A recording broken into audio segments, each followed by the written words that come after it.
Thank you.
के फूटे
की खोटे पहा त्याच्यामध्ये काय पाठ आहे माझ्याकडून चुकीचा होता खरे की खोटे पहा हे बरोबर पहा पहा खोटे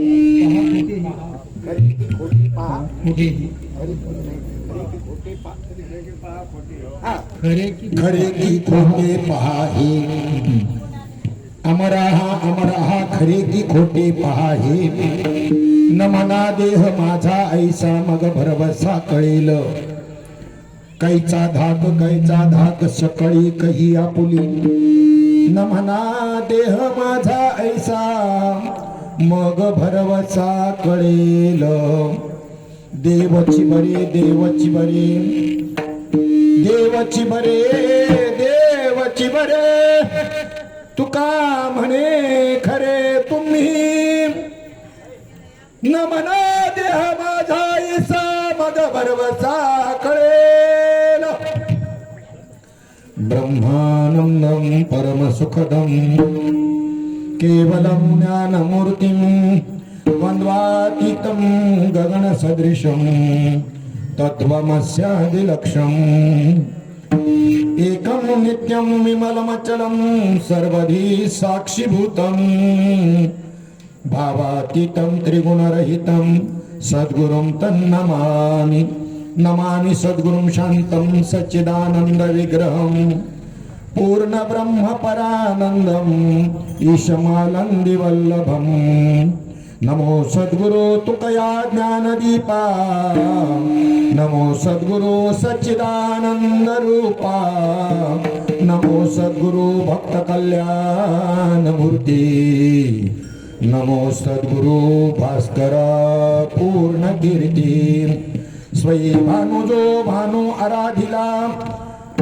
तयाच्या कुळी दीपकू दिव्य जाहला हरिभक्ती लागो नितारी समजता नमस्कार त्या श्री संत एकनाथ श्रीपादनाथम गुरुराजवर्यम मुमुक्षो नाम ज्ञानदानैक्य दक्षम श्री घोटी क्षेत्रे निवासनम तन्नमामि वेदांत विद्यां वैष्णव तन्नमामि वेदांत विद्यां वरिष्ठं समचरण सरोजं सान्द्र नीलाम्बुदाभं जगननिहित पानिं मण्डनं मण्डनानां तरुण तुलसीमाला कंधरं कल्यनेत्रं सदय धवलहासं विठ्ठलं चिन्तयामि महायोगपीठे तटे भीमरथ्यां वरं पुण्डरीकाय दातुं मुनीन्द्रे समागत्य तिष्ठन्तमानन्दकन्दं परब्रह्मलिङ्गं भजे पाण्डुरङ्ग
पहा ही चला जुना पाठ माझा रोवलेला आहे तोच म्हणतो तर काय हरकत नाही.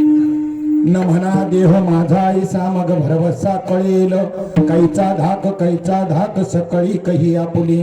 न म्हणा देह माझा ऐसा मग भरवसा कळेल, देवची बरे तुका म्हणे खरे तुम्ही.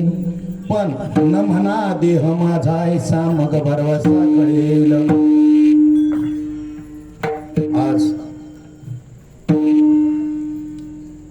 दुःखित अंतकरणानं आपण सर्वजण या ठिकाणी जे उपस्थित आहोत, वैकुंठवासी यमनाजी विठ्ठल चकवे आणि वैकुंठवासी कुंडलिक बाबूराव चकवे या दोन महात्म्यांच्या दशक्रिया विधी उद्याबरोबर सकाळी 8 वाजता आपल्या पुष्पावती नदीच्या तीरावर संपन्न होणार आहे. आणि त्या निमित्तानं आदल्या दिवसाची ही कीर्तनरूपी सेवा आयोजित केलेली आहे. आणि या कीर्तनरूपी सेवेकरता निवडलेला अभंग जगद्गुरु तुकोबारायांचा आपलं यथार्थ स्वरूप सांगणारा, तुमचं माझं आपलं सर्वांचं यथार्थ स्वरूप सांगणारा, मूळ स्वरूप सांगणारा असा अभंग आहे. ज्यांची या ठिकाणी दशक्रिया विधी आहे त्यांचा थोडासा परिचय या ठिकाणी आपल्या समोर मांडतो. वैकुंठवासी यमनाजी विठ्ठल चकवे आणि वैकुंठवासी कुंडलिक बाबूराव चकवे वास्तविक पाहता जाण्यासारखं वय नाही. मग अशीच तुम्ही इथं उल्लेख करताना सांगितलं आणि आपल्याला ती जाणीव बी झाली की विशेषतः या ठिकाणी आपल्या परिसरामध्ये कुठेही तिन्ही तालुक्यामध्ये कुठेही कीर्तनाच्या सेवेकरता कुंडलिकनाना हजर नाही असं कधी झालं नाही. तुमच्या बरोबर मी भरपूर साथ केली. त्याच्या अगोदर आत्ताच्या एक 7-8 वर्षाच्या काळामध्ये आपल्या या परिसरामध्ये कार्यक्रम खूप कमी होते. त्या सुरुवातीच्या काळामध्ये या संपूर्ण परिसरांमधून जे कार्यक्रम तिन्ही तालुक्यात व्हायचे तर त्याला आपल्या गावचीच भजनी मंडळ आणि ही सगळ्या मंडळींना आणि साथीला बोलवायचं. त्या यजमानांना कोणत्याही निमित्ताने असो, सप्ताहाच्या निमित्ताने असो, आणि त्यावेळेला या सर्व मंडळींनी आपल्याला उत्तम प्रकारे अशी साथ केली. आज कुंडलिकनानाची गैरहजेरी आपल्याला जाणवल्याशिवाय राहत नाही. यमनाजी विठ्ठल चकवे यांचं आमचं तर आपण तर आता मामीच्या याच्या वेळेला आम्ही त्याची टिंगल केली. कुंडलिकनानाने मीच जेवता जेवता टिंगल केली. अरे म्हणलं काय तू जरा काही याची काळजी घे ना, शुगरची काळजी घे ना. दोन्ही माणसं आता मला या ठिकाणी असं म्हणावं लागेल या बाबतीमध्ये की अतिशय बेफिकर होती प्रकृतीच्या बद्दल, अतिशय बेफिकर.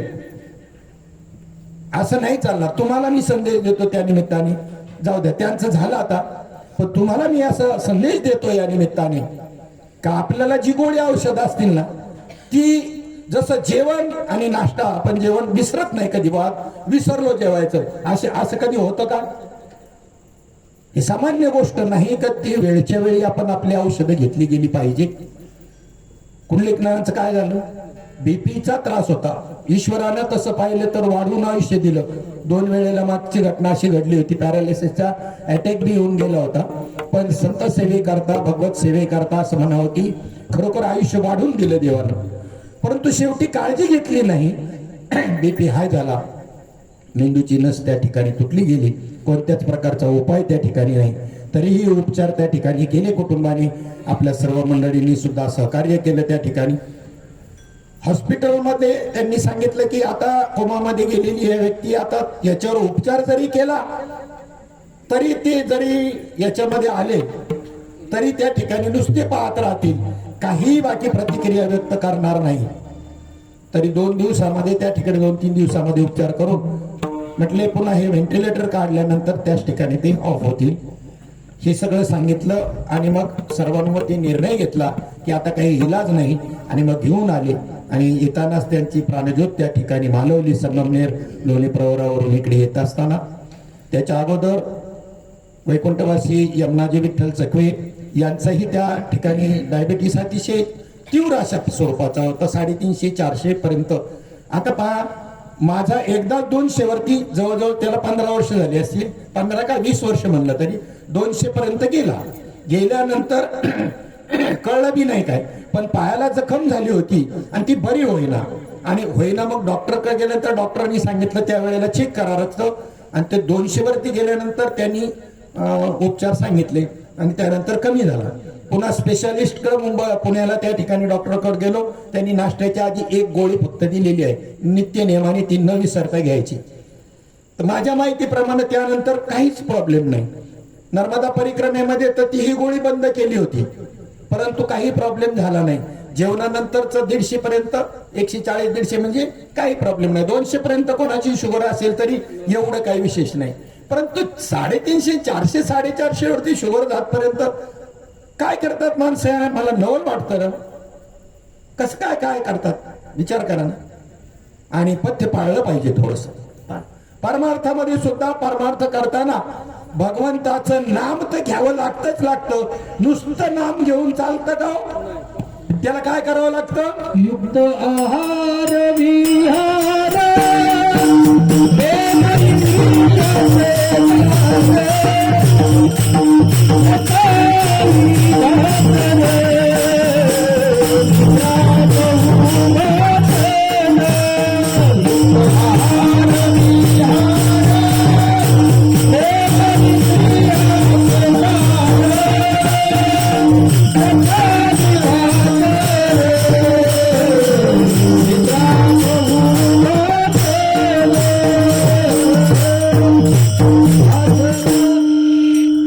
पथ्य सांगितलं. परमार्थामध्ये बी पथ्य आहे. युक्त आहार, युक्त म्हणजे किती हो? भूक लागल्यानंतर तुम्हाला ती भूक शमेल एवढं, उपाशी राहायचं नाही, पण जास्त अजिबात नाही घ्यायचं. युक्त आहार विहार, आहार आणि विहार म्हणजे फिरणं. डॉक्टरनी सांगितलं त्यावेळेला मला की एक वेळ गोळी घ्यायचं विसरलं तरी चालेल, पण ज्याला शुगरचा प्रॉब्लेम आहे त्याने रोज त्या ठिकाणी कमीत कमी 5 किलोमीटर चाललं पाहिजे किंवा 1 तास चाललं पाहिजे. घड्याळ लावून 1 तास चाललं पाहिजे. काही नाही, 300 पर्यंतचा शुगर जी आहे ना ती मेंटेन राहते. रोज जर तुम्ही म्हणाल आम्ही काम करतो मेहनत करतो, नाही, तो भाग वेगळा आहे. आणि सोपा व्यायाम सगळ्यांना, 60च्या नंतरच्या पुढच्या लोकांना तर इतर कोणती योगासनं प्राणायाम काहीही करायची आवश्यकता नाही. फक्त 1 तासचा तर चालणं त्याच्या आरोग्याकरता अतिशय फायद्याचं आहे. चला तर या ठिकाणी त्यांचा परिचय, अल्पसा परिचय या ठिकाणी करून देतो. तसं तर मी या कुटुंबामधलं चिमाजी चकवे यांना मी पाहिलेले आहे. रखमाजी चकवे यांना मी पाहिलेलं नाही, पण चिमाजी चकवे यांना पाहिलेले.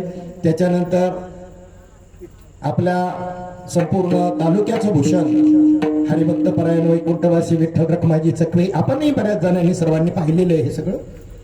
मला वाटतं याच्यामध्ये काही माणसं आहेत की त्यांचे यांना रखमाजी चकवे यांनाही पाहिलेली माणसं आहेत आपल्यामध्ये असतील. पाहिलं असन, तुम्ही पाहिलं असन, नानांनी पाहिलं असन. त्यानंतर महादेव रखमाजी चकवे, सीताबाई महादेव चकवे, साधू रखमाजी चकवे या कुटुंबामधले ही मंडळी या ठिकाणी आपल्या इहलोकीची यात्रा संपवून त्या ठिकाणी गेली. त्याच्यामध्ये यमनाजी विठ्ठल चकवे यांना 3 भाऊ आणि 4 बहिणी. आज त्यापैकी फक्त 2 बहिणी या ठिकाणी आहेत.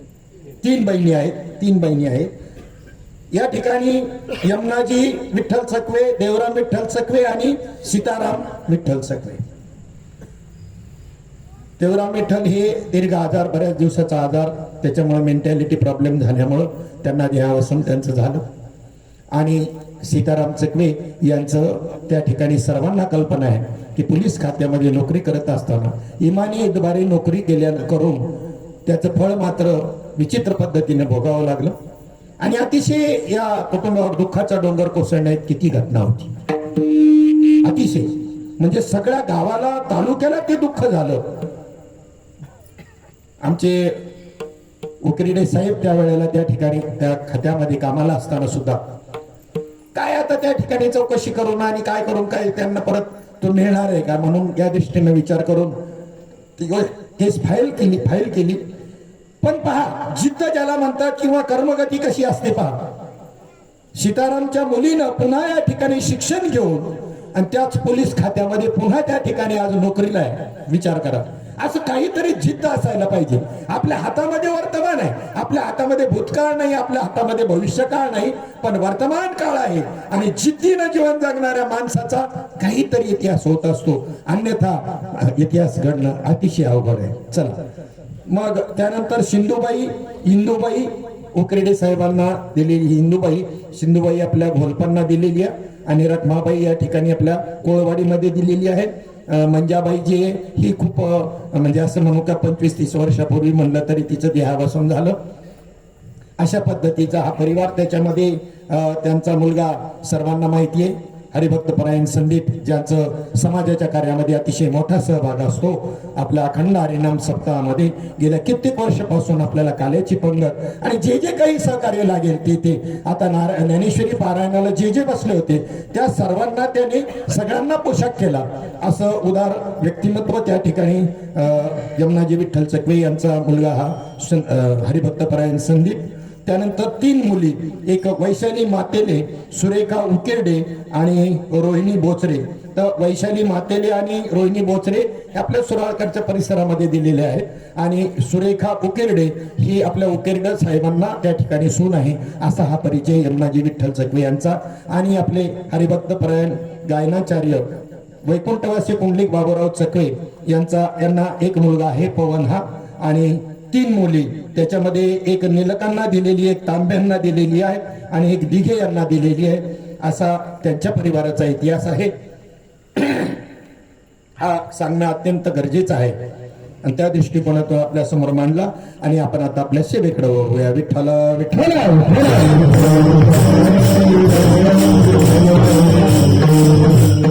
प्रपंचामध्ये पथ्य तर पाहिजेच पाहिजे, पण परमार्थात सुद्धा पथ्य पाहिजे. नुसतं नाम घेतलं तरी काम चालणार नाही, तर त्यालाही पथ्य पाहिजे. आणि मग त्या संबंधानं पथ्य तुकोबाराय सांगतात की युक्त आहार विहार नेम इंद्रियासी सार नसावी बासर निद्रा बहु भाषण. तसंच एक पथ्य तुकोबाराय अजून एका ठिकाणी सांगतात, पथ्य नाम विठोबाचे,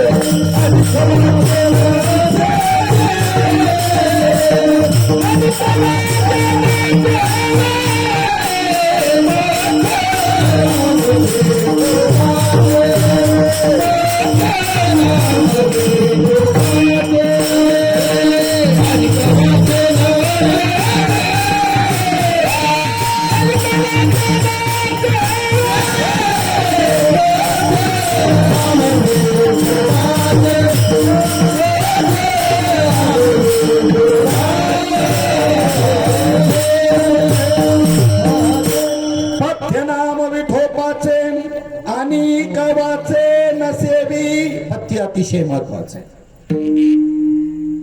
आता पहा, वास्तविक आपला मूळ स्वरूपाचा परिचय करून देणारा तुकोबारायांचा हा अभंग आपण सेवेकरता घेतलेला आहे. माऊली ज्ञानोबाराय सुद्धा आपल्या अभंगामध्ये आपल्याला एका ठिकाणी निर्देश करतात, आहे मी हा कोण करावा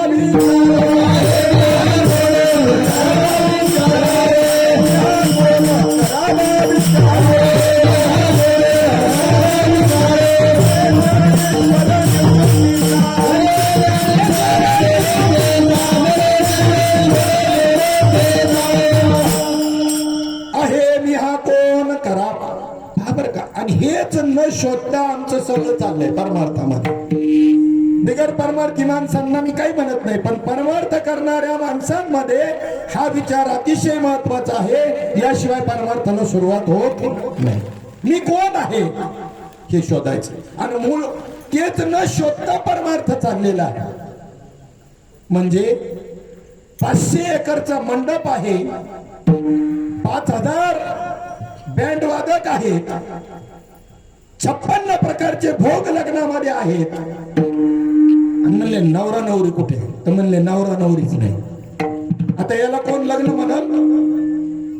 नवरा नवरीच नाही, त्याच्या ऐवजी साधा मंडप घातला, मांडव डहाळे टाकले, बाकी जेवण बी साधा असेल, मोठा काही त्या ठिकाणी डामडोल नसेल, पण नवरा नवरी असेल तर त्याला काय लग्न म्हणायची पद्धत आहे. तसं मी कोण आहे हा विचाराचा शोध न घेता परमार्थ चाललाय. विठ्ठल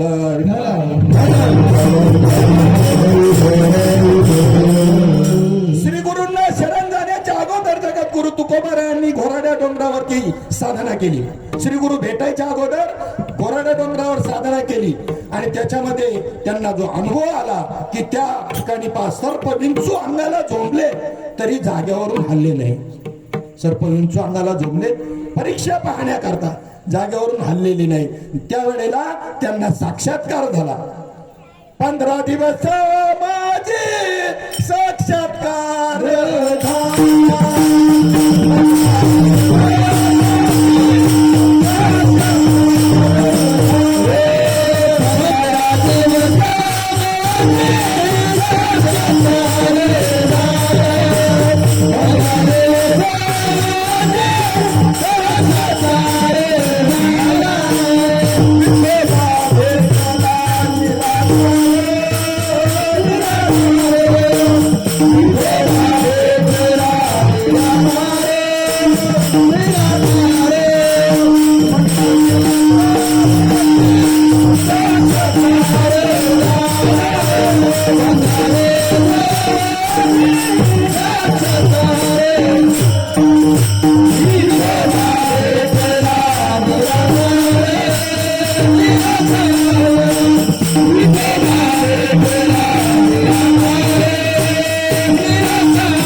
माझी साक्षात्कार झाला. विठोबा भेटला निराकार.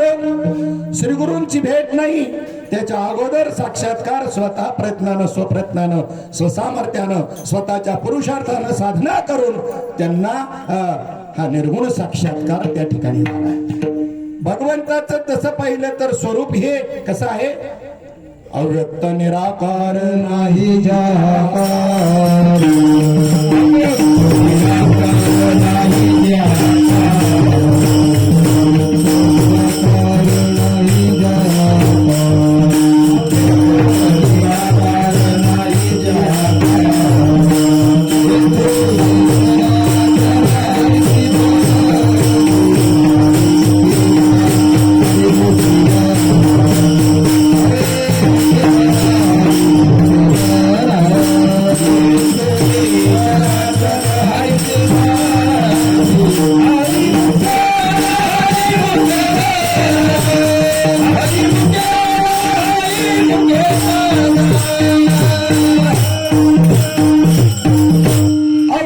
निराकार नाही जाकार, जेथून चराचर हरिसी भजे. जेथून ही अवतार कृष्णादिक किंवा जेथून चराचर हरिशी भजे, ते मूळ स्वरूप कसं आहे? अव्यक्त आणि निराकार अशा प्रकारचं आहे. त्याचा अनुभव त्या ठिकाणी प्राप्त झाला. तरी जगद्गुरु तुकोबारायांना असं असताना श्री गुरुला शरण जावं लागलं आणि बाबाचे चैतन्यांनी त्यांच्यावरती कृपा केली. कृपा केल्यानंतर त्या ठिकाणी त्यांनी आपले उद्गार काढले स्वतःच्या शोधाबद्दलचे. मी वासुदेव तत्व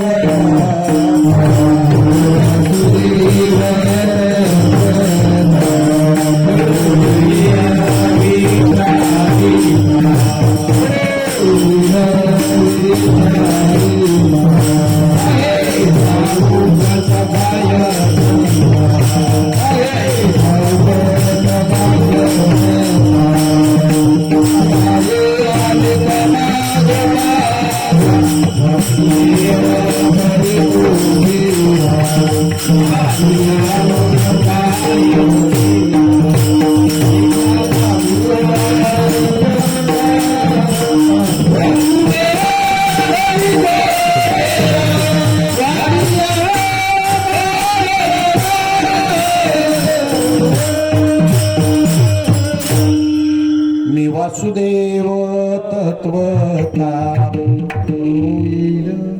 तत्वता म्हणलेले बरं का. शरीराने म्हणलं तर नाही, वासुदेव नाही, शरीराने म्हणलं तर कुणीतरी सोम्या गोम्या आकाराला ठेवलेलं नाम, त्याबद्दल त्यांचं काही म्हणणं नाही. शरीराने तुम्ही कोणी असा, ते शरीर हे तुमचं मूळ स्वरूप नाही बरं कोणाचंच. शरीर आगंतुक निर्माण झालेलं आहे. परमात्मा मात्र कसा आहे, त्रिकाला बाधित आहे. लक्षात ठेवा, जे जे आपल्या दृष्टी समोर येईल त्याचं स्वरूप आणि परमात्म्याचं स्वरूप याची लक्षणं जुळवायची आणि आपण कोण त्याचा निवाडा करून घ्यायचा. खूप सोपी गोष्ट आहे, खूप सोपी गोष्ट आहे. शरीराचं स्वरूप नाशिवंत, परमात्मा जायाचे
जायाचे ठेवणी, म्हणजे ते जाणारच आहे. देह जाईल जाईल, देह जाईल जाईल, देह जाईल जाईल, जाईल जाईल, जाईल जाईल, याची परवा जाईल, याची परवा जाईल, याची परवा जाईल, जाईल जाईल,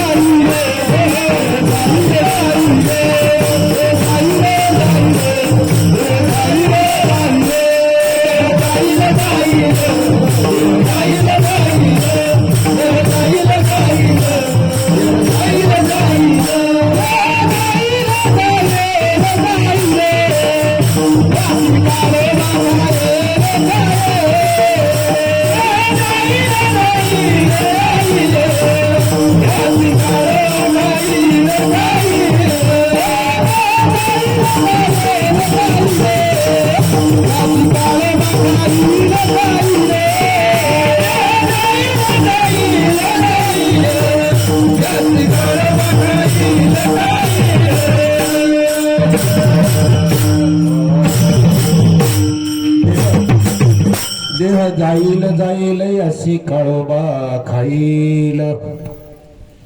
आमच्या घराजवळ उंदराची 2 बिळं होती. आताच मागच्या 15 वर्षापूर्वीचीच गोष्ट आहे. तर त्या ठिकाणी एक फिरस्ता उंदीर आला होता दुसरीकडून. आता ज्याचं ते घर होतं की नाही, ते बीळ म्हणजे त्याचं घर होतं ना. आपण म्हणतो आपलं घर, पण त्यात राहणारे बरेच प्राणी जे काय असतात ना, ते बी आपलं घर म्हणून भांडत असतात. त्याच्यामध्ये त्यात राहणारे आता राहिले नाही ढेकून, उवा पिसा अजून काही जे काय असतील, मुंगी किडा मुंगी, हे सुद्धा आपलं घर म्हणत असतील ना. आपण जसं म्हणतो तसं ते बी म्हणत असतील. तसं तो आगंतुक आलेला अधिकार सांगायला लागला. आणि तिथे अगोदर जो कोणी राहत होता त्याचं भांडण झालं. त्या दोघा उंदरांचं फार झटापट झाली आणि त्याच्यामध्ये असे दंग झाले. त्या मारामारीमध्ये का देहाचं सुद्धा भान विसरले ते फार. आणि तेवढ्यात एक बोका तिथं टपलेलाच होता. त्यांनी जे दोघांचाही फाडसा पाडला की विचारतच होय नाही. देह जाईल जाईल अशी काळोबा खाईल. माऊली ज्ञानोबा ज्ञानेश्वरीमध्ये देहाचं स्वरूप सांगतात. हे काळ नळाच्या तोंडी घातली लोणियाची उंडी, माशी पंख पाखडे तव हे सरे. माऊली ज्ञानोबा यांचीच उदाहरणं कशाला पाहिजेत. आपल्या डोळ्यासमोर आपण घटना पाहतोय. ग्रास गेली सत्ता हाती नाही असा घास घेतलाय ना आपण, तो आपल्या तोंडातून घशातून खाली जाईल याची गॅरंटी राहिलेली नाही. एवढा मृत्यू देहाच्या दृष्टीनं प्रत्येकाच्या जवळ आले.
क्षणभंगूर नाही भरवसा.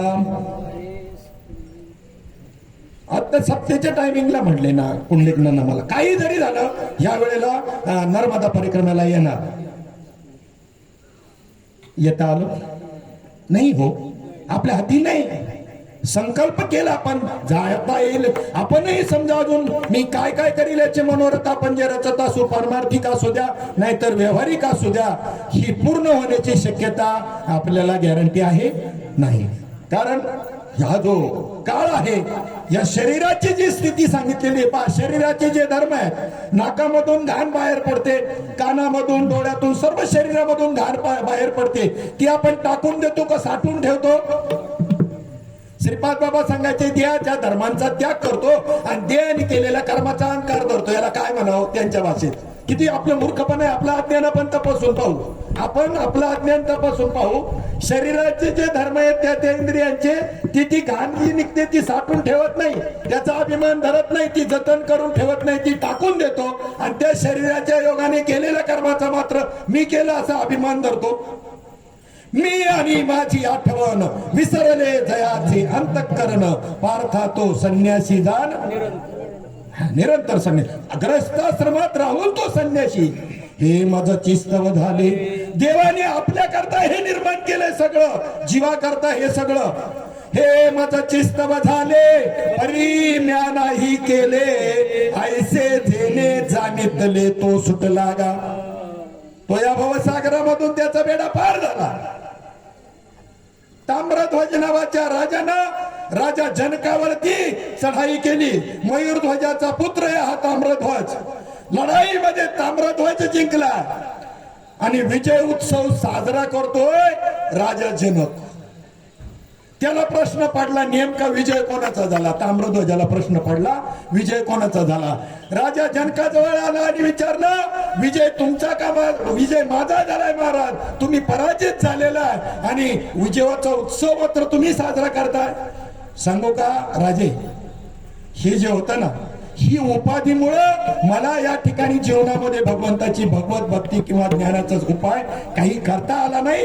बरं झालं ही उपाधी गेली म्हणून मला आनंद झाला आणि त्यामुळं हा सोहळा मी साजरा करतोय म्हणून ध्यानात घ्या. त्यानंतर आता ताम्रध्वज त्या ठिकाणी म्हणतो की मग एक काम करा ना, ही उपाधी मला नकोच, हे राज्य तुम्ही तुमचं सांभाळा.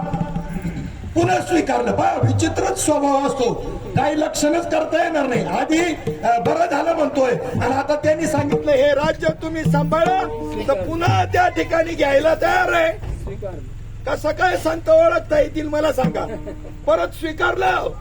जसं छत्रपती शिवाजी महाराजांच्या चरणावरती आपलं छत्रपती शिवाजी महाराजांनी रामदास स्वामींच्या चरणावरती राज्य अर्पण केलं. बस आता इथून पुढे मला प्रपंच नको, मला तुमच्या बरोबर किंवा सत्संग करायचा आणि भक्ती क्षेत्रातला आनंद लुटायचा. बर ठीक आहे. रामदास स्वामी म्हणले ठीक आहे, बस दीक्षा देतो तुला संन्यासी धर्माची, रामदासी पंथाची, काही हरकत नाही. पण मला तू मला गुरुस्थानी मानतो ना, मग माझी तू ते पहिला संकल्प सोड, ते राज्य मला अर्पण कर. त्याने हातामध्ये जल घेतलं, मंत्र म्हणून ते समर्पित केलं आणि त्यांनी स्वीकारलं. कोणी? रामदास स्वामींनी. थोड्या वेळानंतर म्हणले तुम्हाला गुरुस्थानी मानतो ना, मग माझी एक आज्ञा मानशील का? अहो तुमच्या करता तर शिर सुद्धा कलम करून देण्याची तयारी आहे माझी. काय म्हटले? शिर सुद्धा नाही. नाही शिर नको मला, मला फक्त मी सांगतो ती ऐक. काय? हे जे मला राज्य अर्पण केलं ना ते पुन्हा स्वीकारायचं आणि माझं म्हणून त्याचा सांभाळ करायचा. स्वीकारलं त्याने पुन्हा, गुरुची आज्ञा म्हणून स्वीकारावं लागलं. पण मला सांगा, पहिला ज्या पद्धतीने छत्रपती राज्य करत होते, आता तेच राज्य सांभाळताना त्या पद्धतीनं काटेकोरपणे करत असणार नक्कीच. गुरूंचं आहे म्हणल्यानंतर राईट फाईटच करत असणार. परंतु आता त्याच्यावरचं ममत्व होतं ना पहिलं, ते ममत्व राहिलंय का आता? ताम्रध्वजाचं दिलेलं राज्य, ताम्रध्वजानं परत केलेलं राज्य राजा जनकानं पुन्हा स्वीकारलं. मग विचार करा, इथे बाधक काय? संसार किंवा प्रपंच किंवा देह बाधक नाही, त्याच्यावर असणारे आसक्ती बाधक आहे. विठ्ठल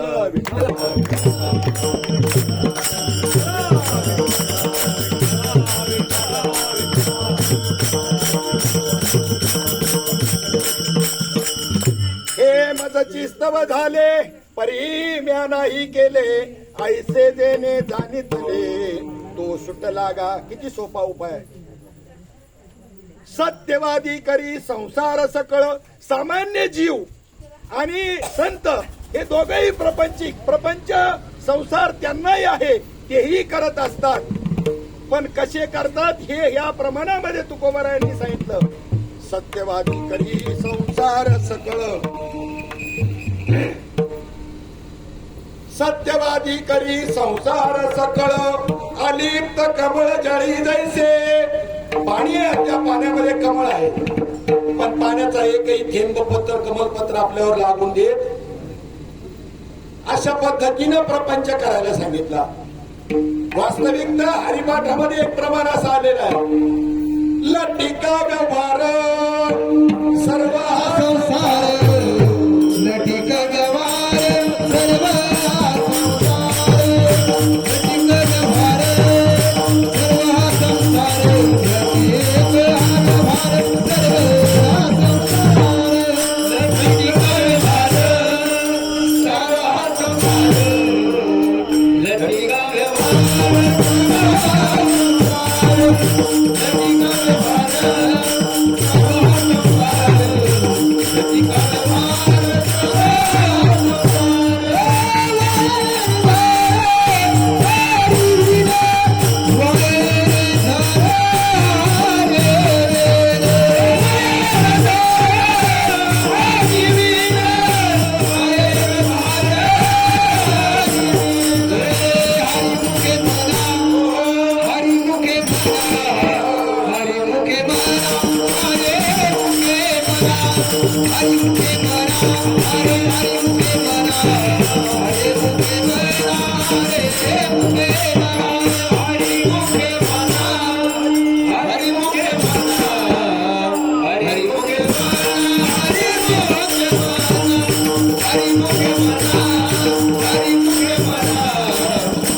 याचं फक्त लटकं पण समजून घ्यायचंय, हे सोडू नये, कुठं जायचंय असं बी नाही.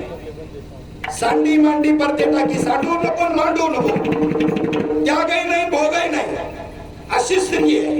लटिकं पण याचं जाणून घ्यायचं. उदाहरणार्थ उजेडही नाही आणि अंधार नाही, अशा ठिकाणी एक रस्सी पडलेली आहे आणि त्या ठिकाणी हवेनं ती रस्सी हलते आणि आपल्याला लगेच त्या ठिकाणी सापाचा भास झाला.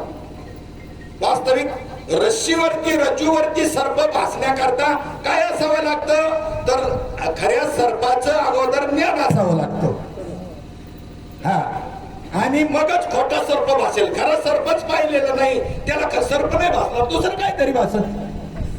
पण खऱ्या सर्पाचं ज्ञानच खोटा सर्प भासायला कारणीभूत आहे, हे लक्षामध्ये घ्या. खऱ्या सर्पचं ज्ञान हे खोटा सर्प रस्सीवर भासायला कारणीभूत आहे. आता तो जो साप मारायचा आहे, खोटा जो साप डसलेला आहे, तो मारण्याकरता काय करावं लागेल? भाला पाहिजे का काठी पाहिजे? काय पाहिजे त्या सापाला मारण्याकरता?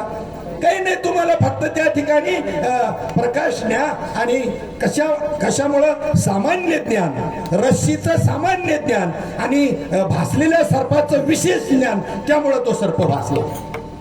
जर रस्सीचं विशेष ज्ञान असतं तर भासला नसता. सामान्य ज्ञानामध्ये गेले, रस्सी गेली सामान्य ज्ञानात आणि सर्प गेला विशेष ज्ञानामध्ये, त्याच्यामुळे भास तयार झाला. एखाद्या ठिकाणी उखर जमीन आहे, खडकाळ जमीन आहे आणि तीव्र असं सूर्याचं किरण पडल्यानंतर तिथं पाण्यात पाणी दिसतं, असं लहरी दिसतात, अशा लहरी दिसतात, तळ असल्यासारखं, असं पाणी असल्यासारखं, त्याला मृगजळ असं म्हणतात. हरणाने फसू द्या हो, पण माणसाने फसायला पाहिजे का? तिथे जाऊन पिण्याकरता जातो तर ते अजून पुढे दिसतं, ते मृगजळ आहे. तसं या ठिकाणी त्याचं स्वरूप कळल्यानंतर सगळ्या दुःखाचं मूळ कारण जर काय सांगितलं साधू संतांनी, आत्माबद्दलचं अज्ञान हे सगळ्या दुःखाचं मोठं कारण आहे. आत्मस्वरूपाबद्दलचं अज्ञान हेच सगळ्यात दुःखाचं कारण आहे. तसं पाहिलं तर सुखदुःख हे अंतकरणाचे धर्म आहेत, पण ते आम्ही आत्म्यावर लादले. सुखदुःख कशाचे धर्म आहेत? पहा, गंध हा पृथ्वीचा धर्म आहे. कशाचा? गंध म्हणजे वास, हा कशाचा धर्म आहे? पण या ठिकाणी एखादी जर म्युन्सिपाल्टीची गाडी काही कचरा घेऊन चाललेली असेल तर आपल्याला दुर्गंध येतो. चंदनाची लाकडं घेऊन गाडी चालली असेल तर सुगंध येतो. हा सुगंध आणि दुर्गंध वायूचा आहे का पृथ्वीचा आहे? कोणाचा हे हा लक्षण? पृथ्वीचा आहे. गंध हा कोणाचा आहे? पृथ्वीचा आहे. परंतु वायूने आणला ना, मी वायूवर आरोप केला, काय घाण वारा वायू आला हो. वायू घाण नाही, वायू त्यात असूनही अलिप्त आहे बरं का. दुर्गंधातही वायू सापडत नाही आणि सुगंधातही वायू सापडत नाही. वायू मोकळा आहे, फक्त वहनाचं काम करतोय. इंजिनमुळे गाडी चालते, पण इंजिनची शिव फिट आहे, इंजिन नाही कुठे जात. तसं आत्मसत्तेने सगळ्या क्रिया होतात, पण आत्मा मात्र करू नये हा करताय, काहीच करत नाही आणि त्याच्या सत्तेशिवाय तर काही होत नाही. आणि तोच देवांचाही देव आहे. एक हरी आत्मा जीव शिव सम वयात दुर्गम घाली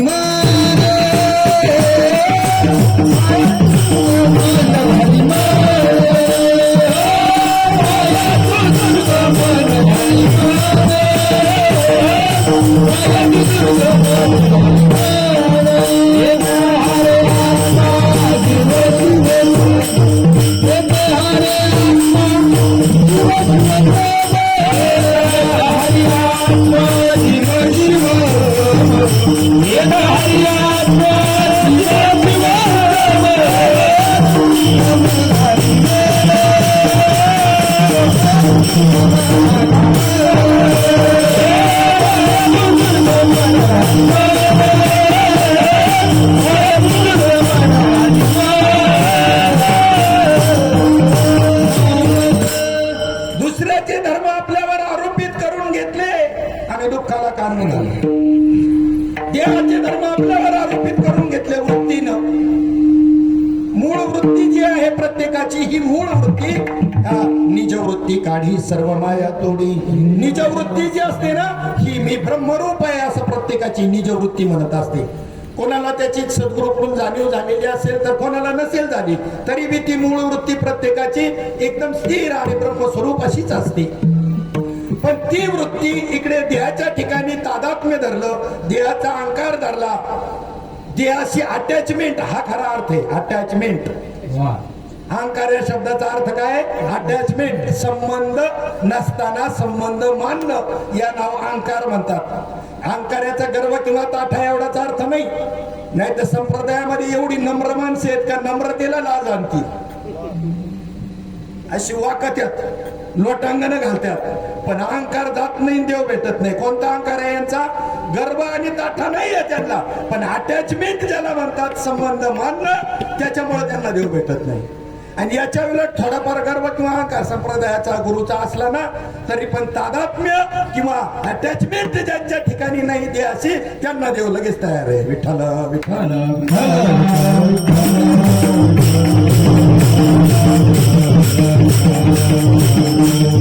जीव या शब्दाची व्याख्या तुम्हाला सांगतो, सोप्या भाषेमध्ये सांगतो. पहिलं सूत्र सांगतो. सूत्र असं आहे, विशेष्य अधिक विशेषण बरोबर विशिष्ट. आता उदाहरण दिल्यावरती सूत्र तुम्हाला सोपं आहे असं लक्षामध्ये येईल. विशेष असं असणारं चैतन्य आहे. काय चैतन्य विशेष आणि अंतःकरण रूपी उपाधी अधिक अंतःकरण रूपी उपाधीत त्याचं पडलेलं प्रतिबिंब त्या विशेषाचं त्याला म्हणतात विशेषण. आणि इज इक्वल टू विशिष्ट जीव. सत्ता कशाची? अंतःकरण जड आहे बरं का. मन बुद्धी चित्त अहंकार्याचं बनलेलं अंतःकरण जड आहे जड. पण त्याला त्या ठिकाणी सत्ता कोणाची आहे? तशी वायर जड आहे, सगळे इन्स्ट्रुमेंट सगळी जड आहेत. पण ती जी काही इलेक्ट्रिसिटी त्याच्यातून येते आणि ती त्या ठिकाणी त्यांना काय करते? चालना देते. तसं ते चैतन्य तुमच्या आपल्या ठिकाणी जे आहे ते चैतन्य या अंतःकरण वृत्तीला चालना देतो. देह सुद्धा जड आहे. देह जड वाटेना तर प्राण कधी जड वाटायचा आपल्याला? देह जड वाटेना आणि प्राण कधी जड वाटायचा? आणि म्हणून त्या ठिकाणी तो जीवदशेला आपण का आलो होतो कोण? तसं इथून तिथून सर्व ब्रह्म व्यापक आहे आणि त्याला कोणतीच उपाधी नाही. पण त्याला असं एकट्यात चैन पडेना एक संकल्प निर्माण झाला. जो संकल्प ब्रह्मास्मी आहे हा पहिला निर्माण झाला ब्रह्माच्या ठिकाणी. त्याला ब्रह्म म्हणणं सुद्धा सहन नाही होत. बाकीचं काय सहन होईल? ताम ब्रह्मास्मी कसं सहन होईल? पण देहोहम जाण्याकरता ते शिवोहम स्वीकारायचं. मी देह आहे असं अटॅचमेंट सुटण्याकरता म्हणजे काट्याने काटा काढायचा आणि तो एक काटा फेकून द्यायचा आहे. आणि मग स्वरूप खाली उरलेलं स्वरूप बनत असतो. खाली राहतं ते आत्मा किंवा ब्रह्म राहत असतं. त्या ब्रह्माच्या ब्रह्म जे आहे ब्रह्मदेव वेगळा ब्रह्म वेगळं. ब्रह्म जे आहे त्याच्या ठिकाणी हा संकल्प निर्माण झाला. एकोहम बहुश्याम, मी एक आहे बहुभाव. एकलेन कंठ्याची म्हणून या येणे केली निर्माण 14 भुवने. गगन चंद्र सूर्य तारांगणी 5 भौतिके भिन्ने भिन्ने हो. ऐसा लागव्या माया सूत्रधारी. पहिले कोठेच नव्हते काही, चंद्र सूर्य तारा नाही, अवघे शून्यची होते पायी. कान्होबा तेरे तेरे तीन. मूळ स्वरूप तुमचं बरं का आपल्या सगळ्यांचं. पण तिथे एक ढालगज निर्माण झाली आणि तिने एवढी ख्याती केली त्या ढालगजीनं. तिला नाव आहे माया. आणि मायानं आपल्याला नडवलंय बघा. आणि ही माया म्हणजे त्याचा शुद्ध संकल्प ब्रह्माच्या ठिकाणी हा पहिला संकल्प ब्रह्मास्मी हा निर्माण झाला. आणि मग ते जे ब्रह्म होतं निरुपाधिक ते ईश्वर भावाला प्राप्त झालं. ईश्वर राम कृष्ण शिव सगळ्या देवता याला ईश्वर म्हणा. हे ईश्वर भावाला ब्रह्म आलं. ब्रह्म असं होतं निर्गुण निराकार. आकाशाला जसा या पोकळीला आकार नाही ना तसं होतं ब्रह्म. पण संकल्प उठला ब्रह्मास्मी आणि त्याच्यामुळं तिचं नाव माया पडलं त्या वृत्तीचं. आणि त्यामुळं ब्रह्म कोणत्या भावाला आलं? ईश्वर भावाला आलं. इकडे ब्रह्म जे होतं त्याच्या ठिकाणी अविद्या रूपी उपाधी निर्माण झाली, अज्ञान रूपी. आणि ती झालं जीव. जीवदशेला का आलो आपण? पहिल्यांदा जीव नाही झालं. इकडे ब्रह्मांडामध्ये ब्रह्म होतं व्यापक ब्रह्मांडामध्ये. आणि या पिंडामध्ये कुटस्थ चैतन्य म्हणून या ठिकाणी तुमच्या शरीरातलं जे आहे ना त्याला कुटस्थ चैतन्य म्हणतात. या कुटस्थ चैतन्याचं आणि बाहेर सर्वत्र होत असणाऱ्या ब्रह्म यांचं ऐक्य आहे मुळापासूनच. आता त्या कुटस्थाचं तुमच्या अंतःकरणामध्ये पडलेलं प्रतिबिंब त्याला जीव असं नाव आहे. लक्षात घ्या. सोपं आहे, काही अवघड नाही. मी कोणतेही पारिभाषिक शब्द वापरत नाही, व्यावहारिक सांगतो. त्याचं जे प्रतिबिंब पडलं की नाही कशामध्ये? अंतःकरणात. कुटस्थाचं अंतःकरणात पडलेलं प्रतिबिंब त्याचं नाव चिदाभासन, त्याचं नाव जीव. सुख दुःख जीवाला आहे का कुटस्थाला आहे? बिंबाला काहीच नाही. अरे प्रतिबिंबाला सुद्धा नाहीये सुख दुःख. तर त्यांनी मानून घेतलंय म्हणून तो मानतो तसं म्हणून. नाही तर प्रतिबिंबालाही नाही. आपलं रूप आपल्याला आरसा दाखवतो. मग आता हे खरं का ते खरं? आतमध्ये दिसतंय ते खरं? घटकीवर याला खरं मानावं लागतंय बरं का. घटकीवर ते आतलं घालवाया करता नंतर याला बी हा काटा काढून टाकायला दुसरा काटा वापरायचा तोही टाकून द्यायचा. घटकीवर याला खरं मानावंच लागतं. आतलं मात्र खरं आहे का? हर्षातलं आहे ते. जर खरं असतं तर गंध किंवा कुकू लावताना इकडे लावता का त्याच्या हर्षातल्याला लावता तुम्ही? कशाला लावता? म्हणजे तुम्हाला चांगलं माहिती हे आभासिक आहे. याच्या आतमध्ये आरशात येते आणि त्या बुद्धिरूपी आरशाने अंतःकरण रूपी आरशाने तुम्हाला आपल्याला जीवदशेला आणलं. मग आता ते जर त्या आरशातलं खोटे मग आता याला बिंब का म्हणावं लागलं? प्रतिबिंबामुळे याचं नाव बिंब पडलं, नाही त्याला बिंब तरी कसं म्हणता येईल? स्वप्नामध्ये आपण अनेक गोष्टी पाहतो. आनंद आश्रमातला एका आषाढी एकादशीचा मेळावा तुमच्या स्वप्नामध्ये आला. हा, साखी आळंदी, तिथले येणारे सगळे रथ उत्सव, सगळे दिंड्या, सगळं काही तुम्हाला त्या ठिकाणी स्वप्नामध्ये आलं. तिथे चालणारा मेळावा आनंद आश्रमातला, तिथले टाळकरी, विणेकरी, मृदुंगवादक, सगळे सगळे बसलेला समाज, हे सगळं कोण झालं स्वप्नामध्ये? जागृतीतलं काहीच स्वप्नात येत नाही, नीट ध्यानात ठेवा. मी तुम्हाला एक उदाहरण विचारतो. एखाद्या झोपलेला आहे एक माणूस आणि त्याच्या बाजूला 4 माणसं पत्ते खेळत बसलेली आहेत. आता त्या ठिकाणी त्याला तहान लागली झोपलेल्या माणसाला. मग तहान लागल्यानंतर त्या ठिकाणी तो उठून त्याने उशेलाच त्याच्या काय वाटे पाण्याचा उठला, 2 ग्लास पाणी पिऊन परत झोपला. असं त्याचं नाही म्हणत, त्याचं नाही आपल्याला सांगता यायचं तो झोपत आहे त्यामुळं. पण असं हे जागे असणाऱ्यांनी पाहिलं का कधी का बाबा त्याला तहान लागली होती? हा, मग त्यांनी सांगितलं का बाबा काल मला अशी अशी तहान लागली होती आणि मग मी उठून पाणी पिऊन परत झोपलो. कारण स्वप्नातलं पाणी, जागृतीतलं कोणतीच वस्तू स्वप्नात जात नसते. स्वप्नातलंच पाणी पाहिजे स्वप्नातली तहान भागवायला.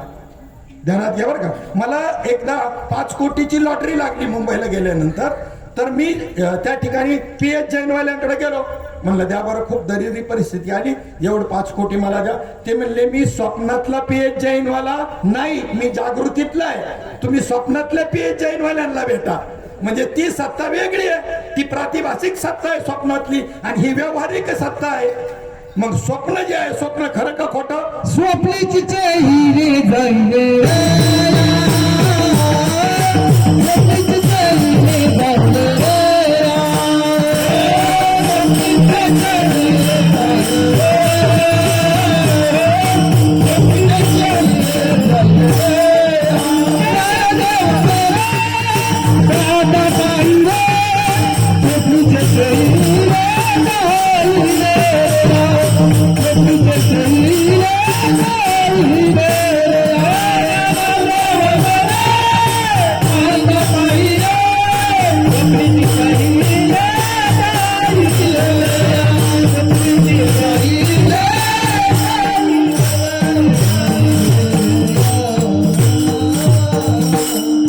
ज्ञानदेव म्हणे पाहता पाहिले, स्वप्नीचे चेले जाईल रया. स्वप्नामध्ये वाघ आला, एखाद्या स्वप्नात वाघ आला आणि तो मोठ्याने वाघ वाघ म्हणून जागा झाला आणि पळायला लागला, कुठं बाहेर गेला असं म्हणून. घरातले बी उठले, म्हणले कुठे आहे वाघ, कुठे? त्यांनाही वाटलं खरंच आला होता काय. पण पाहिल्यानंतर म्हणजे ते जागा झाल्यावर लक्षात आलं नाही आपण स्वप्नात पाहिला होता. आता स्वप्नामध्ये वाघ पाहिला होता, हा खरा का खोटा? स्वप्नातला वाघ असता तर पण जागा झाल्यावर दिसायला पाहिजे ना, तो दिसला का? नाही. मग स्वप्नातला वाघ जो आहे ना, त्याला आपण खोटा म्हणत असतो. शास्त्र त्याला खोटं नाही म्हणत, त्याला मिथ्या शब्द वापरलेला आहे. आता खोटा म्हणल्यानंतर काय होतंय? दोष येतो. कसा येतो? कारण आता वाघ दिसत नाही पण धोत्राचा पितांबर झाला, हा परिणाम दिसतो. माया दिसत नाही पण सगळ्यांना आपल्याला नडवलेले म्हणजे आहे मानावी लागते. धोत्राचा पितांबर झालाय ना, हा परिणाम दिसतोय ना. मग इथे खोटं बी नाही खरं बी नाही असं म्हणायचंय. काय करायचंय? त्याला मिथ्या शब्द आहे. मिथ्या शब्दाचा अर्थ खोटा नाही, अनिर्वचनीय. राष्ट्रवादी काँग्रेसचा त्या ठिकाणी एखादी मोठी मिटिंग बसलेली आहे आणि त्याच्यामध्ये एक विषय चर्चेला समजा आला की त्या ठिकाणी अजित पवार साहेबांचा अशी घटना झाली, त्याच्याबद्दल आपलं काय मत आहे? एखाद्याला जर कोणीतरी त्याच्या पुढे वार्ताहरांनी माईक जर दिला तर तो त्याच्याबद्दल काय त्या ठिकाणी त्याला सगळं इत्थंभूत माहिती आहे आणि तो लगेच सांगाल काय ह्याचा याच्यामध्ये हात आहे, तर तिथंच मारतील ना त्याला. मेळावा कोणाचा आहे? हा, मग ते असं त्यांना सहन होईल का? त्यांची श्रद्धा आहे त्या ठिकाणी, मारतील त्याला. मग त्या ठिकाणी ते हुशार असतो आणि त्या वार्ताहराला तो म्हणतो नो कॉमेंट्स. काय म्हणतो तो? No comments. म्हणजे मला काय त्याच्याबद्दल म्हणायचं नाही, याचा अर्थ आहे हा नो कॉमेंट्स. मिथ्या म्हणजे स्वप्न मिथ्या आहे. अनिर्वचनीय म्हणजे ज्याच्याबद्दल वचनच करता येत नाही, याला म्हणतात नो कॉमेंट्स. मग स्वप्न जे आहे हे स्वप्न स्वप्नामध्ये मिथ्या आहे, पण जाग झाल्यानंतर स्वप्नीचे चेईले. चेईले म्हणजे जाग झाल्यावर. स्वप्नातलं काय होतं? हे सगळं स्वप्नातलं कोण बनलं होतं? हा ते टाळकरी आनंदाश्रम, ते सगळं आळंदी, ते सगळं कीर्तनकार, टाळकरी वादक, हे सगळं कोण बनलं होतं? जाऊ द्या, ते भोजन प्रसादाची सामुग्री, तिथं जे टॉयलेट होतं त्याच्यातली घाण, हे सगळं कोण बनलं होतं? स्वप्न कसं पडतं पहा, की हितनाम नावाची नाडी आहे आपल्या कंठामध्ये आणि तिच्यामध्ये संस्कार असतात. ते संस्कार आणि मग त्या संस्काराच्या योगानं त्या ठिकाणी बाहेरचं काही आत जात नाही, ते संस्कार आतमध्ये असतात, त्याच्या योगाने ते स्वप्न पडत असतं. मग आता तिथे त्या ठिकाणी ते स्वप्न त्या ठिकाणी त्याला पडलं. हे सगळं कोण झालं होतं?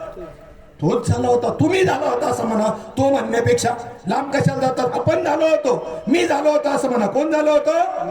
मी झालो होतो. मग स्वप्नातलं जर तुम्हाला सगळं होता येतं आणि जागृतीतलं कोण झालंय? हाच तर निश्चय होत नाही ना आपला. स्वप्न मिथ्या मानून स्वप्नावरून बाहेरचं जे दिसतंय ना, दिसणार बरं का, ते काय करायचंय? ते मिथ्या समजायचंय. स्वप्नाचं मिथ्यात्व पुन्हा, कारण राजा जनकाच्या एक स्वप्न पडलं राजा जनकाला आणि स्वप्नामध्ये भिकारी झाला राजा जनक. आणि द्यावं गरीबाला काहीतरी असं करता करता 8 दिवस पोटाला काही नाही आणि एका ग्रस्ताने दिलं आणि त्याला चांगल्या पद्धतीचं जेवण दिलं.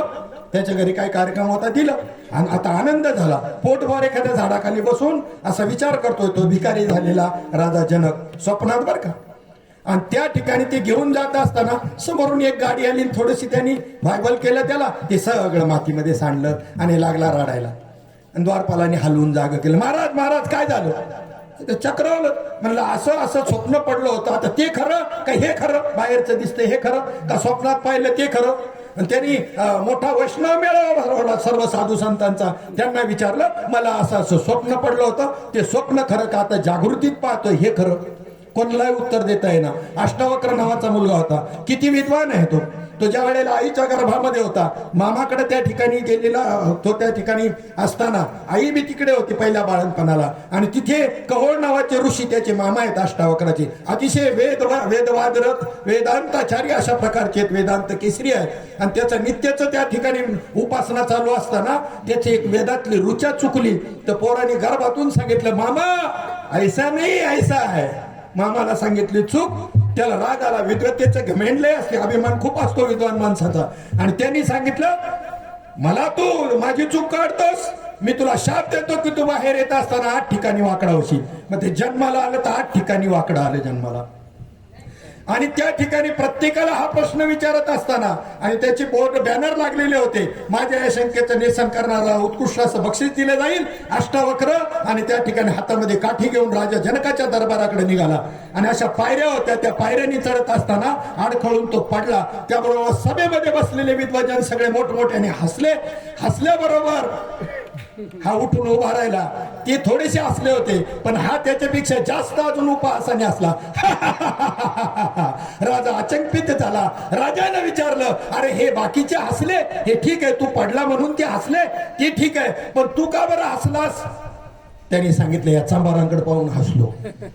चांभार? अरे हे एक मोठा वेदांताचार्य आहे, पंडित आहे, त्यांना तू चांभार म्हणतो? आमच्याकडे पद्धत आहे, जो चांबड्याची पारख करतो त्याला चांभार म्हणायची पद्धत आहे म्हणला. यांनी माझ्या फक्त चांबड्याची पारख केली, माझ्या ज्ञानाची पारख केली नाही, म्हणून मी यांना चांभार म्हणलो. चमकलाच राजा जनक राजा. आणि त्याला त्याच्या समोर मांडला प्रश्न, स्वप्नामध्ये मी भिकारी झालो हे खरं का जागृतीत ही जे राज्य आता मी चालवतोय हे खरं? नाही म्हटलं, राजा ते बी खोटं हे बी खोटं. बस याला म्हणतात ब्रह्म सत्यम जगन मिथ्या. विठ्ठल विठ्ठल.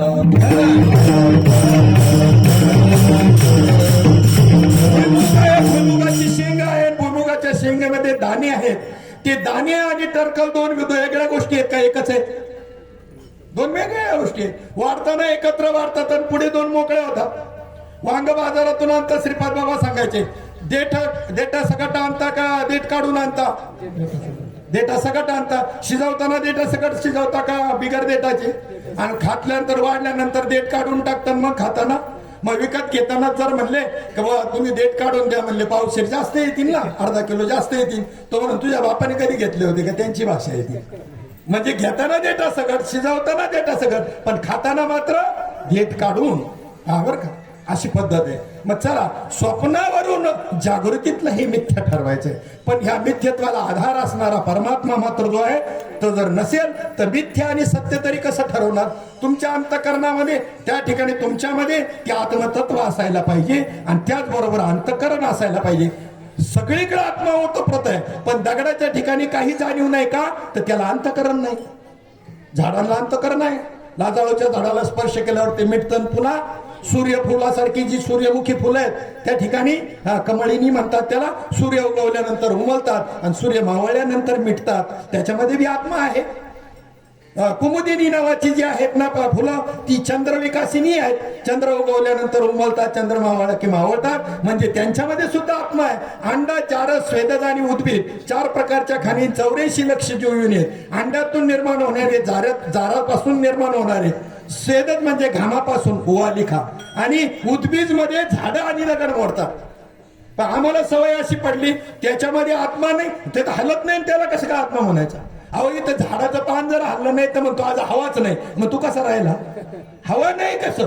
म्हणजे आपण व्याख्या चुकीच्या ठरवल्या. झाडाची पानं हल्ली तर हवा आहे, अन्यथा नाही, व्याख्या चुकली. तसं त्याच्यामध्ये काय नाही, त्याच्यामध्ये ते ज्ञान प्रगटण्याकरता, जाणीव प्रगटण्याकरता सत्वगुण लागतो, तो नाहीये. तो तमोगुणी आहे. कोण? तो दगड. अंतःकरणच नाहीये त्याच्यामध्ये. मग आता त्या अंतःकरणाला, त्या स्थूल देहाला आपण आपले म्हणून बसलो आणि वास्तविक पाहता ज्याच्या सत्तेनं ते चालताना तो परमात्मा आहे. चाले हे शरीर, चाले हे शरीर कुणाची हसत, चाले हे शरीर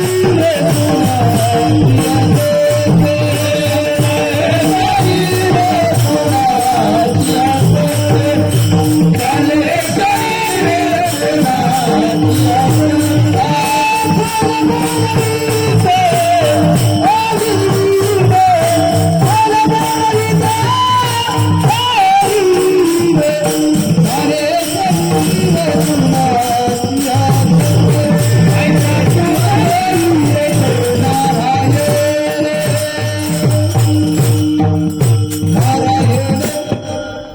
साले हे शरीर कोणाची असते, कोण बोलवितो हरे विन. आता हा पा माईक, याची मशीन तिकडे आहे. ती मशीन बंद असेल तर माईक त्यात बोललेलं काही रिस्पॉन्स देईल का? नाही. तसं हा शरीर आणि या वाणीमधून बोललं जातंय, परंतु त्यात जर आत्मा जर नसेल तर मी बोलू शकत नाही, तुम्ही ऐकू शकत नाही. म्हणजे आत्मा सत्ता जी आहे, जसं मृगजळ जरी आभासिक आहे, मिथ्या आहे, तरी पण ते भासण्याकरता सूर्याचं जी किरण आहे ते मात्र सत्य आहे. तसं आत्मा सत्य आहे. त्या आत्मा सत्य शिवाय देह बी जड आहे, प्राण बी जड आहे. मी वासुदेव तत्वता याच्यामधून या बाकीच्या गोष्टींचं निराकरण केलं आहे. मी हा कोण करावा विचार आहे याच्यातून या गोष्टींचं निराकरण केलं. आद्य शंकराचार्याने आत्मषटकामधून हेच निराकरण केलेलं आहे. मनोबुद्धी चित्तानी अहंकार नाहम. मी मन नाही, बुद्धी नाही, चित्त नाही, अहंकार नाही. न श्रोत्र जिव्हे न च घ्राण नेत्रे, न योमो न तेजो न वायुष. मग कोण आहे? चिदानंद रूप शिवोहम शिवोहम. मग याचं निरसन त्या ठिकाणी केलं. मग आता या भुईमुगाच्या शेंगेमध्ये असणारे शेंगदाणे वेगळे आहेत. तसा देहामध्ये असणारा आत्मा देहरूपी उपाधीमध्ये तो या देहापासून वेगळा आहे. स्थूल देह हा जो आहे हा आपल्याला जो प्राप्त होतो, देह कशी प्राप्त होतो, मरत कोण, एवढाच मुद्दा मला सांगायचा आहे. मरत म्हणजे मरण्याची काय प्रक्रिया घडते, मरत काय, एवढंच मला याच्यातून सांगायचं आहे. आणि आपली सेवा आठवायची. मूळ गाभाच तो आहे. मरत काय आणि अविनाशी अमर काय आहे हे आपल्याला एकदा कळलं रे कळलं का निवाडा झाला. बरोबर.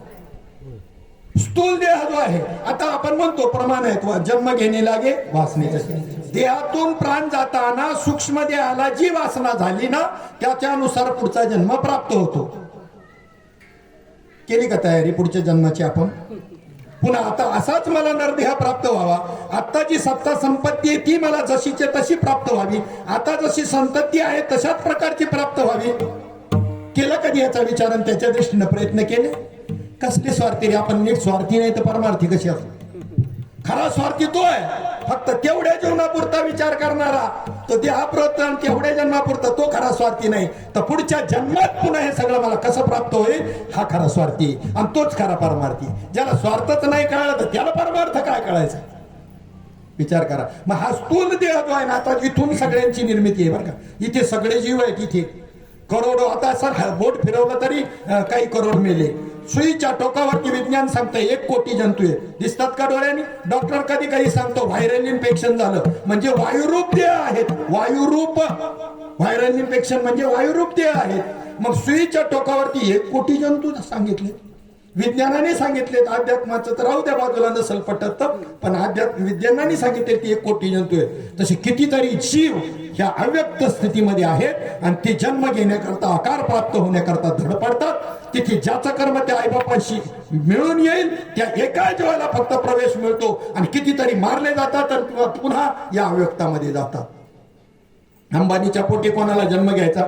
असं तरी 1 लाखाच्या बैठकीमध्ये 1 लाख लोकांच्या बैठकीत विचारलं तर कोणाचंच बोट खाली राहणार नाही, सगळे वरती बोट करतील. पण सगळ्यांना अंबाजीच्या पोटी जन्म मिळेल का? कधी विचार केला का? कोणाला मिळेल याचा विचार केला का?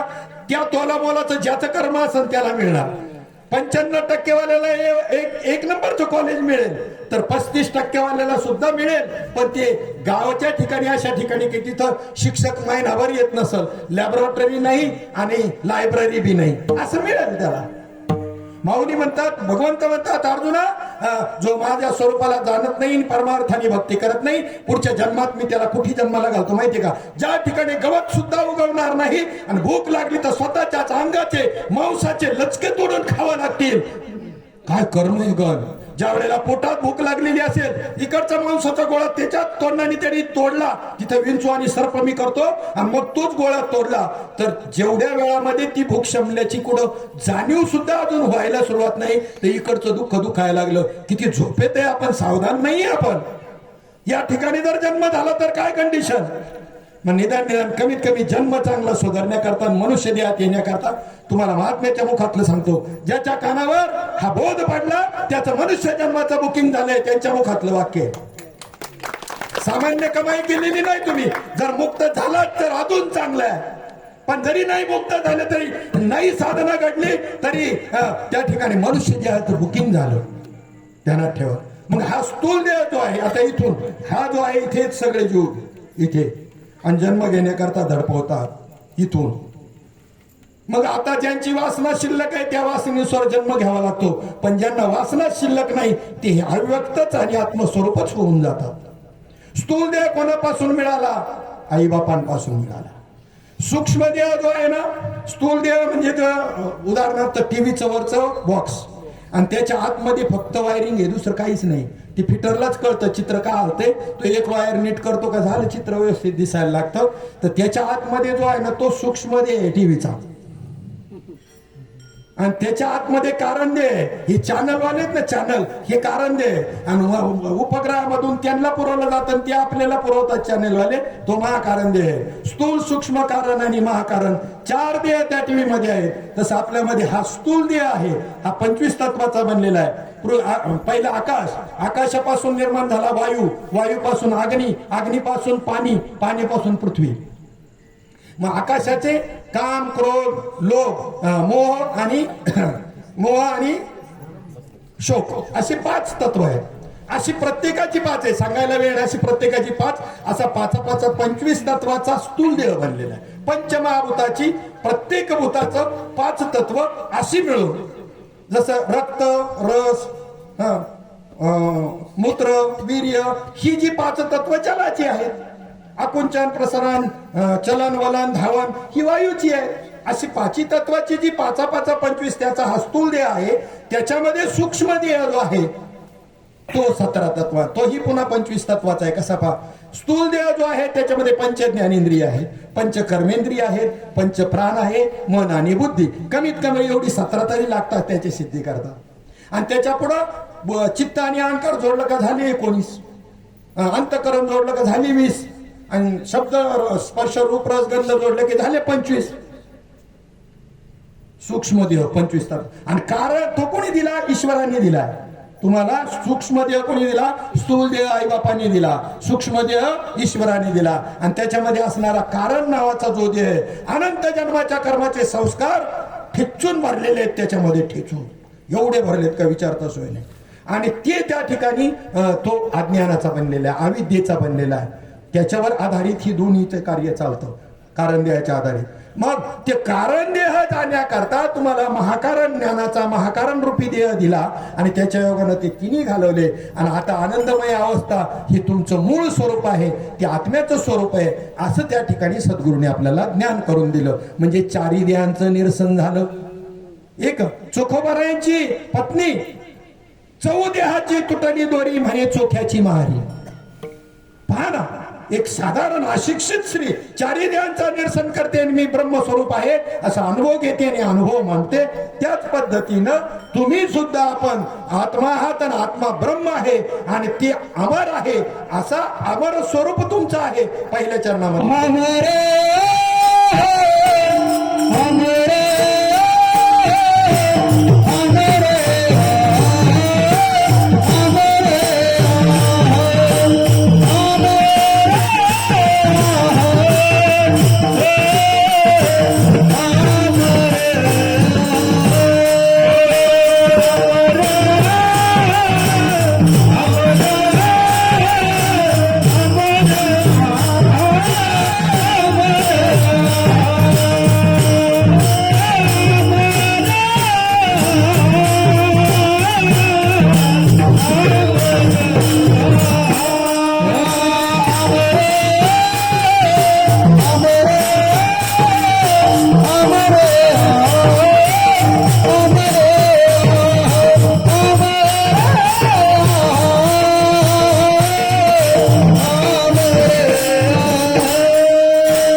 खोटे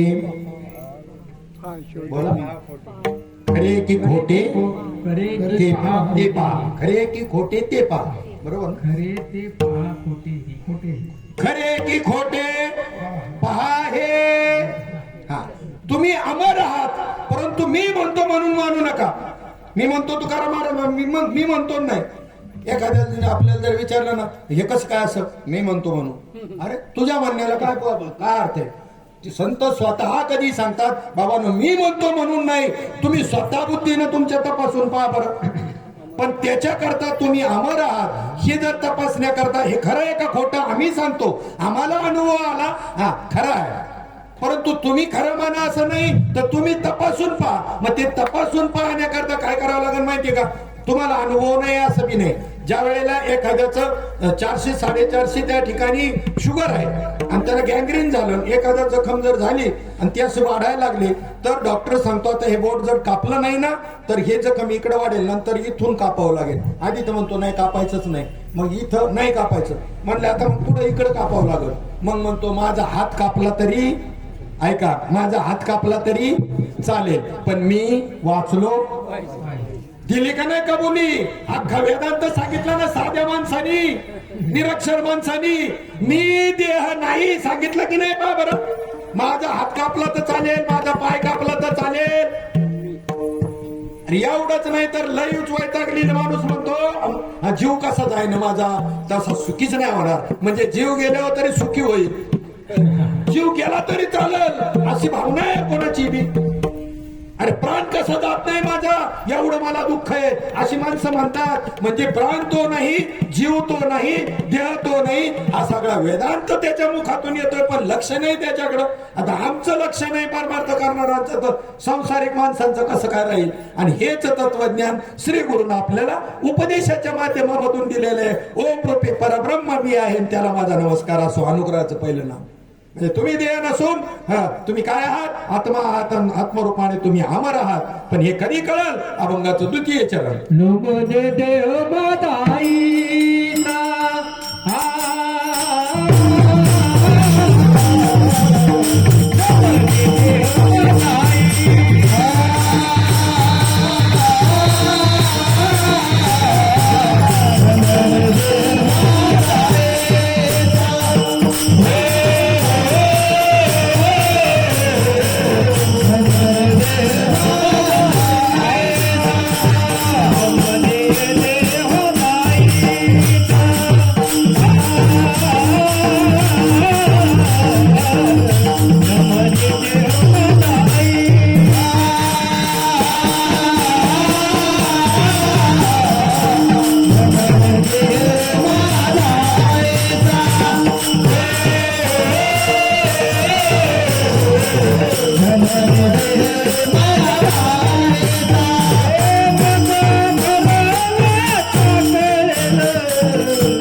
मी किती म्हणले रक्त ओकून सांगितलं, तुकोबाराय म्हणले रक्त ओकून जरी सांगितलं, माणसं म्हणतील त्यांना काहीतरी आजार असेल म्हणून रक्त ओकत. हा तुका म्हणे मेलो सांगता सांगता हे सांगता सांगता. मग त्या ठिकाणी मी किती जरी म्हणलो ना त्यांना नाही पटायचं. ज्यांचं देहाशी अटॅचमेंट आहे त्यांना नाही पटायचं. पण त्यांना पटन ज्यांनी या देहाचं निरसन केलं असेल. मी देह नसून देह पंचमहाभूताचा आहे असं जे आहे, देह मी नाही असा ज्याचा निश्चय झाला असेल त्याला मात्र भरोसा झाल्याशिवाय राहणार नाही. न म्हणा देह माझा ऐसा मग भरवसा कळेल. आणि एवढंच नाही तर मग जगामध्ये तुम्हाला कोणत्या प्रकारची कोणाबद्दल भीतीच राहणार नाही का. तर आत्मा सर्वांचा एक आहे आणि आत्मा व्यापक आहे. मग कोणाबद्दल भीती बाळायची. तिसऱ्या चरणामध्ये Hey,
कैचा धाक सकाळी कही आपुली पन्न मना देह माझा सांगवर बसा कळेल.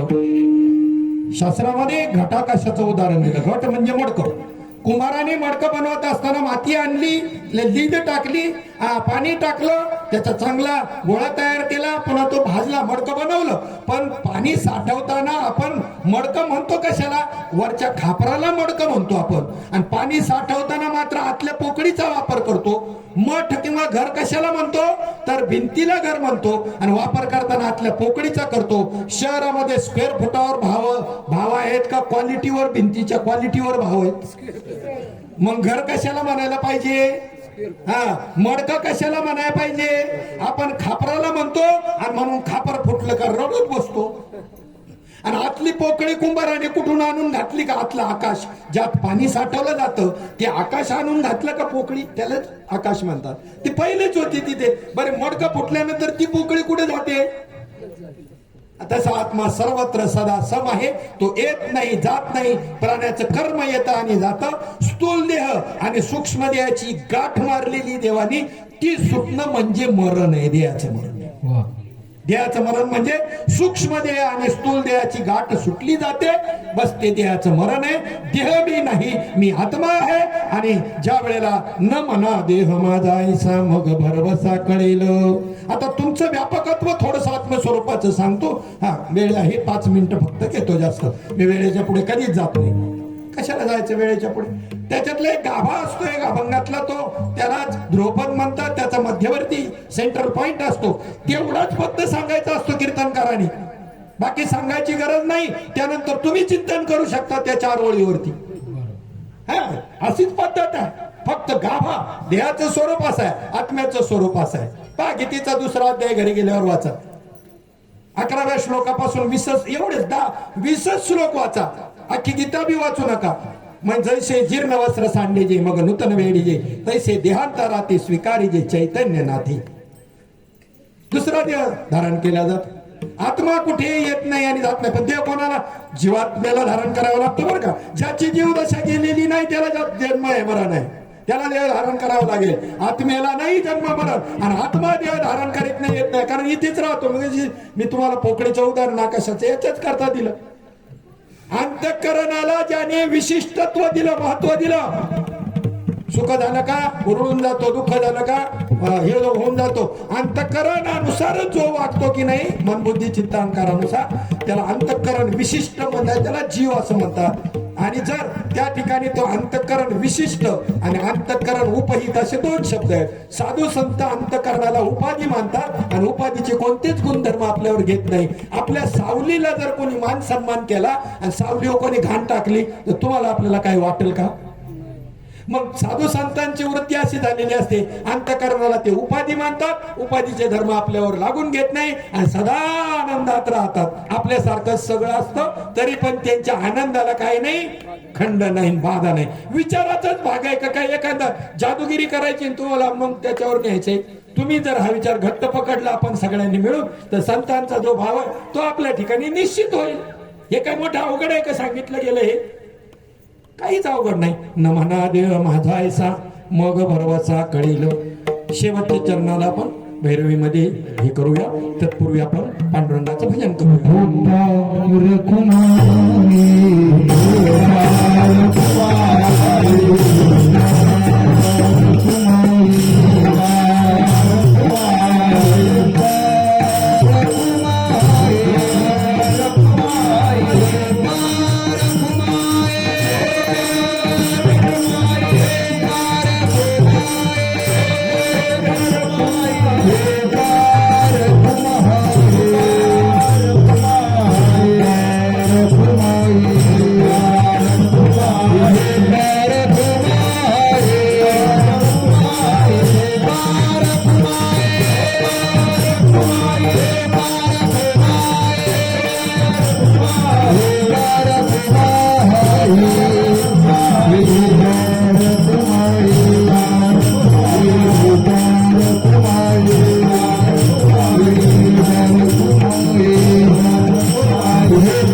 ही म्हणतात मौनी ज्ञानोबा म्हणतात ही वेगवेगळ्या आकाराची वेगवेगळ्या रंगाची फुलं आहेत.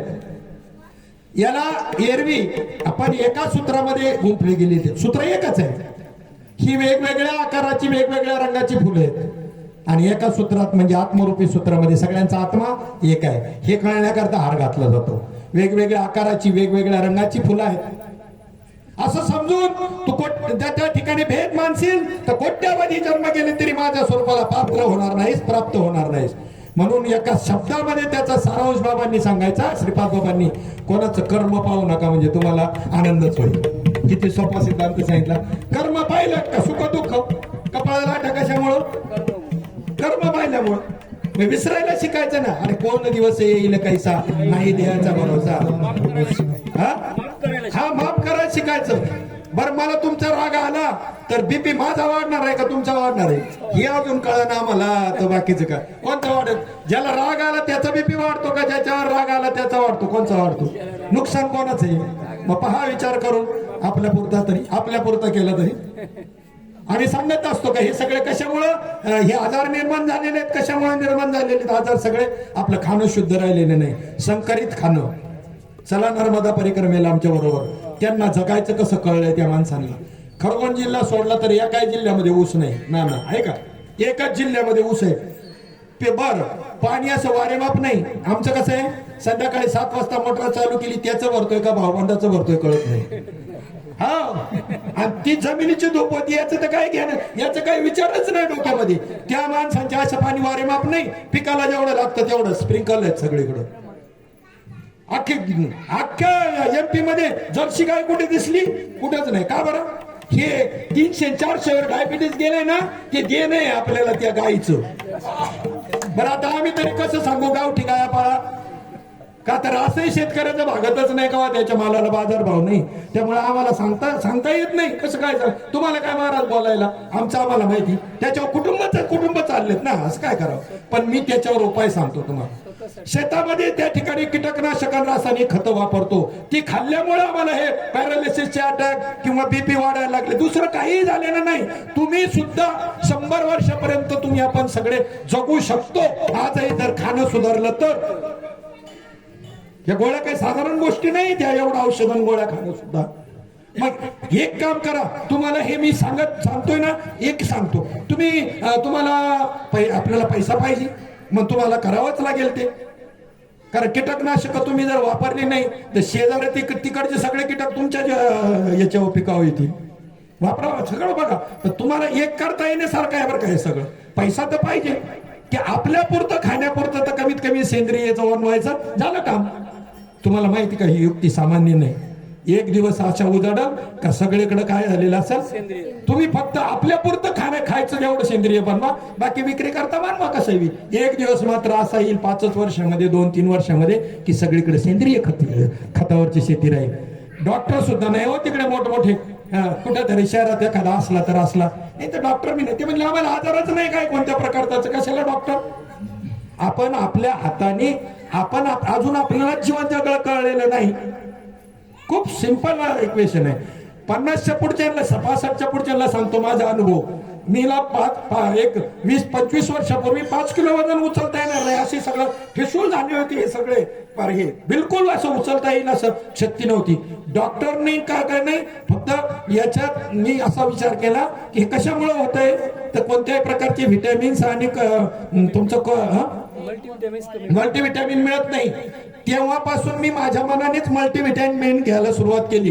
50-55च्या पुढच्या माणसांनी काही बाधक नाही. पण जर वाटलं आपल्याला काही तर काही तसं धोकादायक नाही बंद करून टाकायची किंवा कधीतरी घेत जायची. पण रोज संध्याकाळी जर मल्टीव्हिटॅमिनची एक गोळी जर घेतली ना तुमचे हे सगळ्या गोष्टी आहेत ना ऑटोमॅटिक कमी होतील. ऑटोमॅटिक मिळतच नाही काही आपल्याला. शरीराला जे मिळायला पाहिजे मिळत नाही. चला असो.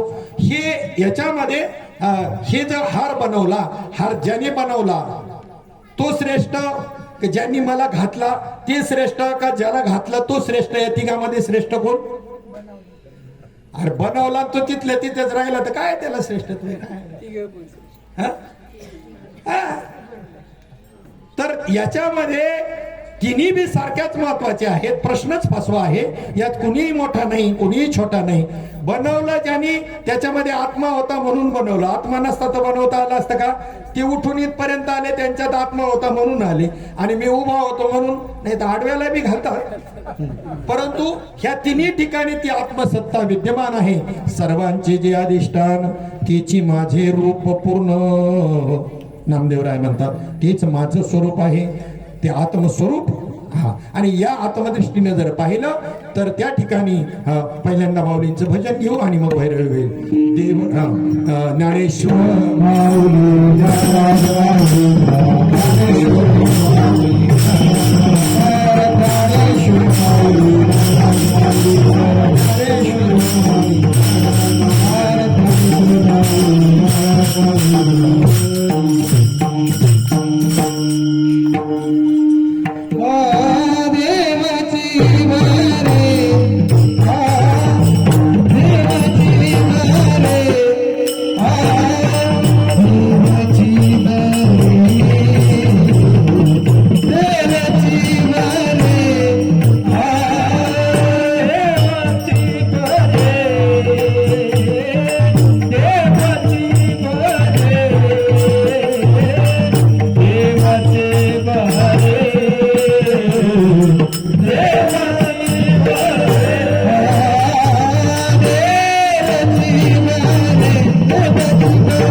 वाद्ये दिसती परी न दिसे नाद.